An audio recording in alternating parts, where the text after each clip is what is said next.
दोस्तों बहुत बहुत स्वागत करता हूं आप सभी का हमारे इस नए वीडियो में। उदित राज के खिलाफ कार्रवाई की मांग तेज़ हो गई है।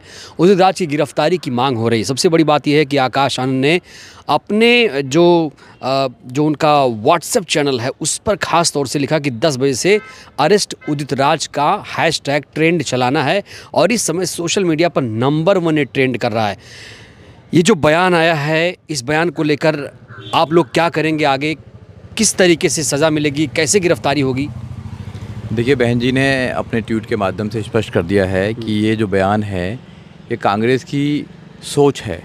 कांग्रेस ने हमेशा से बाबा साहब डॉक्टर अम्बेडकर को नुकसान पहुंचाया, उनकी सोच को नुकसान पहुंचाया, और जो कांग्रेसी लोग हैं वो भी बाबा साहब डॉक्टर अम्बेडकर के मिशन को रोकना चाहते हैं। रहा इन महाशय की बात, ये भी कांग्रेस के एक छोटे से नेता हैं और ये कांग्रेस को केवल आगे बढ़त करने के लिए या उनके अपने आकाओं को खुश करने के लिए ऐसे बयान देते रहते हैं। बहन कुमारी मायावती जनप्रिय, न्यायप्रिय, लोकप्रिय नेता हैं, देश की बहुत बड़ी नेता हैं।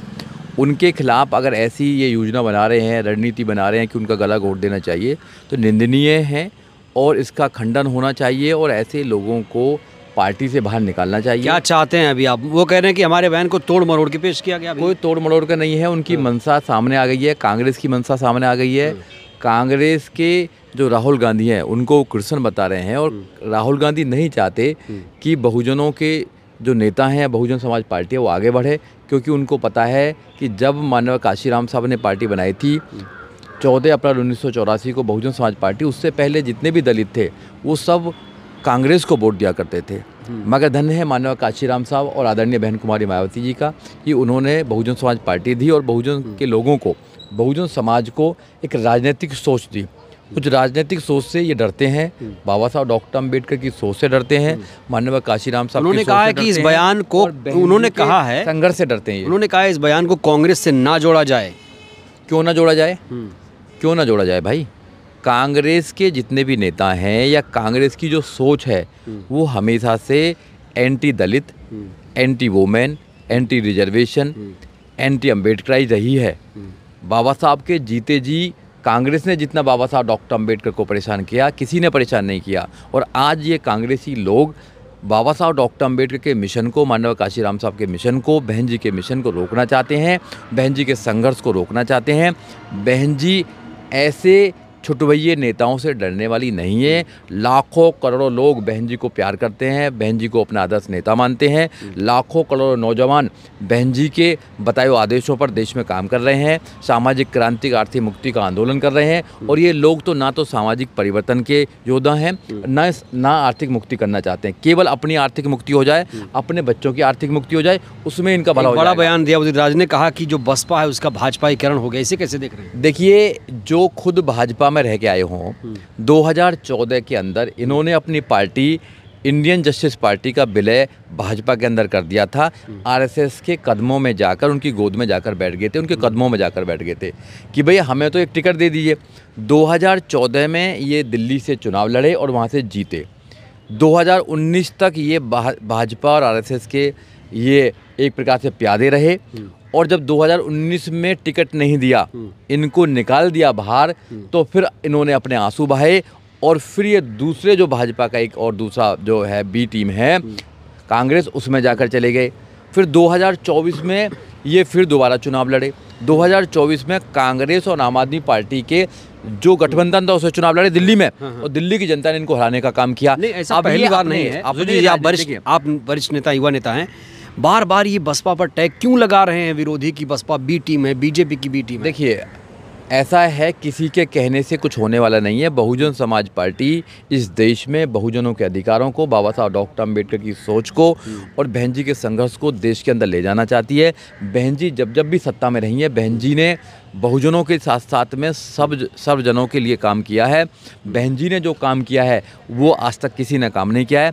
ये बहुजन समाज पार्टी को इनको ठेका दे रखा है कुछ छुटवैया नेताओं को कि बहुजन समाज पार्टी के विषय में गलत बोल रहे हैं, बहुजन समाज पार्टी की शीर्ष नेता आदरणीय बहन कुमारी मायावती जी के बारे में गलत बोल रहे हैं, जिससे कि इनको पब्लिसिटी मिल जाए। नहीं, कोई गलत बोलेगा तो आप लोग बोलने देंगे? कुछ कार्रवाई नहीं करेंगे? नहीं, बिल्कुल कार्रवाई होगी। क्यों कार्रवाई नहीं होगी? और जनता जनार्दन है, जनता ऐसे लोगों को पहले भी सबक सिखा चुकी है और आने वाले समय में भी सबक सिखाने का काम करेगी। बहन जी ने अपने ट्वीट के माध्यम से कह दिया है कि ये जो लोग हैं ये भ्रमित लोग हैं, ना तो इनको सामाजिक परिवर्तन से कोई लेना देना नहीं है, इनको अपना परिवर्तन हो जाए, अपने बच्चों का परिवर्तन हो जाए, बस केवल। ना इनको बाबा साहब से कोई लेना देना नहीं है, ना इनको मानवा काशीराम साहब से लेना, ना दलितों से वंचितों से कुछ लेना देना नहीं है। इनके घर में बड़ी बड़ी गाड़ियाँ हों, इनकी कोठी बंगला बन जाएँ, ये सांसद बन जाएँ, इनसे इतना मतलब है। ये खुद सुजीत जी, ये खुद खटिक समाज से आते हैं। देखिए, समाज से कुछ भी हो, मगर जो सोच है वो सोच एंटी अम्बेडकरवादी है और एंटी महिला है, एंटी वुमेन है। क्योंकि बहन कुमारी मायावती ने जो संघर्ष किया इस देश के अंदर, वो शायद किसी ने संघर्ष नहीं किया होगा। बहन जी ने संघर्ष करके यहाँ तक इस बहुजन समाज पार्टी को लेकर आई हैं, और बहुजन समाज पार्टी ने जो 4 बार उत्तर प्रदेश में शासन किया है, शासन प्रशासन अनुशासन बहन जी का है, वो किसी भी नेता का नहीं है। बहन जी देश की बहुत बड़ी नेता हैं। ये तो लोग जो हैं वो भ्रमित हो रहे हैं, लोग अपने नेता पर विश्वास नहीं कर रहे हैं। जिस दिन लोग नेताओं पर विश्वास करने लगेंगे, बहन जी पर विश्वास करने लगेंगे, बहन जी के सामने सब झुक जाएंगे। और बहन जी जानती है कैसे संविधान को सुरक्षित करा जा सकता है, कैसे हमारे अधिकारों को सुरक्षित करा जा सकता है, कैसे हमारी समस्याओं का। राज जैसे लोग कह रहे हैं कि जो मूवमेंट चल रहा था उसका गला घोंट दिया गया। गला किसने घोटा है? गला तो इन लोगों ने घोटा है ना। उदित राज से जाके ये पूछिए कि 2014 में आप आरएसएस की गोद में क्यों जाके बैठ गए थे, उनके पैर क्यों पकड़े थे आपने, आप बीजेपी में क्यों चले गए थे? आपने तो रामराज नाम था आपका, आपने तो वो भी बदल दिया था, आपने उदित राज कर लिया। फिर राम के जो लोग हैं, राम के लोग तो सभी हैं, मगर जो बीजेपी क्लेम करती है कि हमें, तो बीजेपी के बगल में जाके क्यों बैठ गए, बीजेपी के पैर क्यों पकड़े आपने, आरएसएस की टीम क्यों बन गए आप? तो आप आरएसएस की इंसान हैं। ऐसे आरोप, गंभीर आरोप क्यों लगाते हैं कि बीएसपी जो है बीजेपी के गोद में बैठी है, वो उसकी मदद करती है? ये आरोप आप लोग सुनते हैं, आप क्या करेंगे ऐसे जो आरोप कोई लगाता है? एक नैरेटिव तो बनेगा ना। ऐसा है, बीजेपी और कांग्रेस में कोई अंतर नहीं है, दोनों एक ही सिक्के के 2 पहलू हैं। आरएसएस कांग्रेस ने ही पैदा की है, आरएसएस कोई अलग नहीं है। आरएसएस से पहले कांग्रेस आई ना। नहीं, कांग्रेस ने तो पैदा करी आरएसएस, बीजेपी तो अब आई है ना 1980 में, बीजेपी ने पैदा नहीं करी है। कांग्रेस को पैदा करने जो आरएसएस का असली पुत्र कौन है? आरएसएस का असली पुत्र, आरएसएस को पैदा करने वाली कांग्रेस है।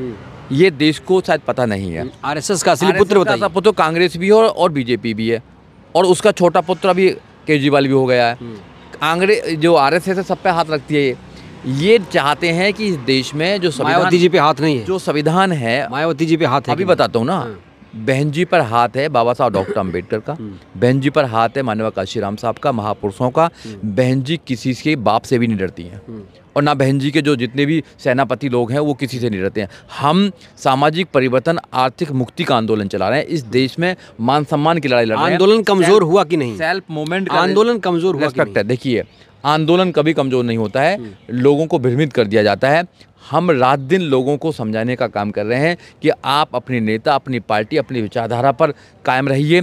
अगर आप अपनी विचारधारा, अपने नेता को मजबूत करेंगे, तो ये जितने भी लोग हैं ये आपका कभी शोषण नहीं कर पाएंगे, आपके संविधान को ख़त्म नहीं कर पाएंगे। अगर आपने अपने बच्चों को गुलाम ही बनाना है तो जाइए इनकी गोद में जाकर बैठ जाइए। क्या कभी कांशीराम जी के साथ भी चले उदित राज जैसे लोग? नहीं, कभी नहीं रहे ऐसे लोगों ने। तो विरोध किया, तो ऐसे किया जाता है। अरे बेकार की बातें हैं। ऐसे लोगों ने मानवा काशीराम साहब का विरोध किया और आज बहन जी का विरोध कर रहे हैं, आज मानवा काशीराम साहब की पार्टी का विरोध कर रहे हैं। जो मानवा काशीराम साहब की पार्टी बहन जी के संघर्ष का विरोध कर रहे हैं, वो लोग कभी मानवा काशीराम साहब के साथ चले होंगे क्या? नहीं चले होंगे। जब उन्होंने अपनी पार्टी बना रखी थी, इंडियन जस्टिस पार्टी, तो वो मानवा काशीराम साहब के साथ कैसे चले हैं? तो ये सरासर झूठ है। ये लोग खत्म हो चुके हैं राजनीतिक रूप से, सामाजिक रूप से। जी, बड़ा सवाल यही खत्म हो चुके हैं, ये लोग खत्म हो चुके हैं राजनीतिक और सामाजिक रूप से। अब केवल बहन जी के ऊपर ऐसी टिप्पणी करके केवल ये अपने आप को चमकाना चाहते हैं और अपने आकाओं को खुश करना चाहते हैं। कह रहे हैं कि हमें अब थ्रेटन कॉल आ रहा है, धमकियां दी जा रही हैं, उनका नंबर भी उन्होंने जारी कर दिया है। अब धमकी देने वाले लोगों को कौन धमकी देगा? वो धमकी दे रहा है कि मेरे किर्सन ने बोल दिया है कि ऐसे लोगों का मर्डर कर देना चाहिए। वो तो हमारे नेता को धमकी दे रहे हैं। तो ऐसे लोगों पर कानूनी कार्रवाई होनी चाहिए और ऐसे लोगों को जेल में भेजना चाहिए। आपके लोग तो नहीं कॉल कर रहे हैं ना? नहीं आ रहे। हमारे लोग क्यों करेंगे कॉल? हमारे लोग क्यों करेंगे? हमारे लोग तो शांतिप्रिय लोग हैं। बहन जी बहुत शांतिप्रिय हैं, संविधान पर विश्वास करती हैं, न्याय पर विश्वास करती हैं, समता, स्वतंत्रता, भाईचारे पर विश्वास करती हैं। अगर बहन जी इस देश में प्रधानमंत्री बनती हैं तो ये देश सोने की चिड़िया हो जाएगा। मैं बार बार बोलता हूँ, आप समझें इस बात को। ये जो लोग देश को लूट रहे हैं, कांग्रेस कह रहे हैं कि सिर्फ ख्वाब देखिए, जो कांग्रेस ने मोदी कह रहे हैं ख्वाब देखते हैं, बीजेपी लूट रहे हैं, ख्वाब नहीं देखते हैं, सच होगा। ख्वाब तो देखो कम से कम यार, ख्वाब ही नहीं देख रहे लोग बाग, तो हम ख्वाब तो देखते हैं, लड़ तो रहे हैं उस ख्वाब के लिए, हम छोड़कर नहीं भागे मैदान। हम उनकी तरह नहीं है कि गद्दार हो गए वो दूसरी पार्टियों में जा जाकर। हम अपनी पार्टी को, अपनी विचारधारा को घर घर पहुंचाने का काम कर रहे हैं, ये ना, हम कोशिश तो कर रहे हैं, हम कोशिश करना काम है हमारा। जो लोग नाराज़ हैं, निराश हैं, बहुत गुस्से में, उन्हें क्या कहेंगे आप? देखिए, मैं आपके चैनल के माध्यम से केवल बहुजन समाज के लोगों को कहना चाहता हूं कि अपनी पार्टी को मजबूत कीजिए। जिस दिन तुम अपनी पार्टी को मजबूत करेंगे, अपने नेता को मजबूत करेंगे, आदरणीय बहन कुमारी मायावती को मजबूत करेंगे, तो ऐसे छुटवैया नेता की जबान बंद हो जाएगी। उनका जवाब केवल एक ही है कि आने वाले समय में आप बहुजन समाज पार्टी को मजबूत करें, अपनी नेता पर विश्वास करें। जो लोग भड़के हुए हैं, आंदोलन कर रहे हैं, उन्हें क्या कहेंगे आप? सड़क पे उतरेंगे कि नहीं आप लोग? नहीं, ऐसा नहीं है। जो बहन जी का आदेश होगा उसमें करा जाएगा। हम शांतिप्रिय लोग हैं, संविधान मतलब बहन जी आदेश देंगी, आंदोलन करिए, तभी करेंगे आप लोग? नहीं, देखिए ऐसा है, कोई इतना बड़ा कोई नेता तो है नहीं जिसके खिलाफ आंदोलन करेंगे। हम तो कांग्रेस को कह रहे हैं, कांग्रेस का चेहरा सामने आ गया है। कांग्रेस ने ऐसे लोग पाल रखे हैं जो समय समय पर हमारे नेताओं को, हमारी पार्टी को, हमारी विचारधारा को क्या चाहते हैं? कांग्रेस कार्रवाई करे, निकाले इनको पार्टी से? बिल्कुल, ऐसे लोगों को निकालना चाहिए, बिल्कुल निकालना चाहिए ऐसे लोगों को। कांग्रेस कभी नहीं निकालेगी ऐसे लोगों को, क्योंकि कांग्रेस जानबूझ कर चाहती है। और निकाल दिया तो? कांग्रेस जानबूझ निकाल दिया तो? निकाल दिया, जब देखा जाएगा, जब देखा जाएगा ना, निकालेगी तो देखी जाएगी, वो तो भविष्य की बात है। मगर मेरा अभी अनुभव ये कहता है कि कांग्रेस ऐसे लोगों को कभी नहीं निकालेगी। कांग्रेस ऐसे लोगों को पालकर रखती है जो समय समय पर बाबा साहब डॉक्टर अम्बेडकर की विचारधारा को कमजोर करते हैं। क्या माना जाए? आखिरी सवाल, क्या माना जाए? क्या ये मामला अब शांत हो गया बहन जी के ट्वीट के बाद, या आगे बढ़ेगा ये? आप लोग कोर्ट कचहरी जाएंगे? ऐसे लोगों को ज़्यादा हवा देने की जरूरत नहीं है। बहन कुमारी मायावती ने इस देश के अंदर जो संघर्ष किया है, वो शायद दूसरा इंसान किसी ने संघर्ष नहीं किया होगा। बहन जी ने इस देश के अंदर संघर्ष करके ये साबित किया है कि एक दलित की बेटी भी इस देश के सबसे बड़े सूबे उत्तर प्रदेश में 4-4 बार राज कर सकती हैं, न्याय, शासन, प्रशासन, अनुशासन कर सकती हैं और इस उत्तर प्रदेश को उत्तम प्रदेश बना सकती हैं। बहन जी छोटी मोटी चीज़ों से, या बहन जी के जितने भी लोग हैं या पार्टी के जितने लोग हैं करोड़ों की तादाद में, वो ऐसे लोगों से कभी डरने वाले नहीं हैं। चाहते हैं कम से कम माफ़ी तो मांग लें, ये चाहते हैं कि नहीं आप लोग? नहीं, बिल्कुल माफ़ी मांगनी चाहिए। और ऐसे लोगों की क्या माफ़ी मांगनी है? इनको सजा देगी जनता, इनको सजा जनता देगी। पहले जनता ने इनको खत्म कर दिया, सामाजिक रूप, आर्थिक रूप, सब चीज़ से खत्म कर दिया और इनको राजनीतिक रूप से खत्म कर दिया। अब ये हाशिए पे ऐसे लोग तो ये मानसिक बीमार हैं, इनको अपना इलाज कराना चाहिए। मैं तो ये सलाह दूंगा इनको, अच्छा कोई मानसिक मेंटल नहीं है, मैं कह रहा हूँ कोई अच्छे, बहुत सारे मानसिक बीमार लोग हैं, उनके लिए अस्पताल हैं, उनके लिए अच्छे डॉक्टर हैं, वहाँ पे इलाज कराइए अपना, क्योंकि इनके अंदर जो एक कुंठा है, वो कुंठा बाहर आ जाती है लोगों के अंदर कि ये कभी ज़िंदगी में कुछ कर नहीं पाए। इन्होंने समाज को बेचने का काम किया, जिनसे लड़ाई थी दुश्मनों को उनके बगल में जाकर बैठ गए, उनके पैरों में जाकर गिर गए, ठीक है, उनकी गुलामी इन्होंने सहन निकल ली। तो ऐसे लोगों को समाज सीरियस नहीं लेता और ना ही मेरे जैसे लोग भी सीरियस नहीं लेते हैं और आगे जाने वाले समय में कोई सीरियस नहीं लेगा ऐसे लोगों को। बिल्कुल, सुजीत जी कह रहे हैं कि इन्हें सीरियस लेने की ज़रूरत नहीं, और यही बात बहन जी ने भी कही है कि ऐसे दलबदलुओं से सावधान रहिए। ऐसे जो जातिवादी मानसिकता के लोग हैं, मनुवादी लोग हैं, उनसे आपको सावधान रहने की ज़रूरत है और इन्हें ज़्यादा तूल देने की ज़रूरत नहीं। हालांकि कई लोग आक्रोश व्यक्त कर रहे हैं, गिरफ्तारी की मांग भी सोशल मीडिया पर हो रही है। देखते हैं आगे क्या होता है। बहरहाल इस वीडियो में इतना ही। सुजीत जी की ये राय आपको कैसी लगी, बातचीत कैसी लगी, अपनी प्रतिक्रिया आप लोग दीजिएगा। बहुत बहुत धन्यवाद।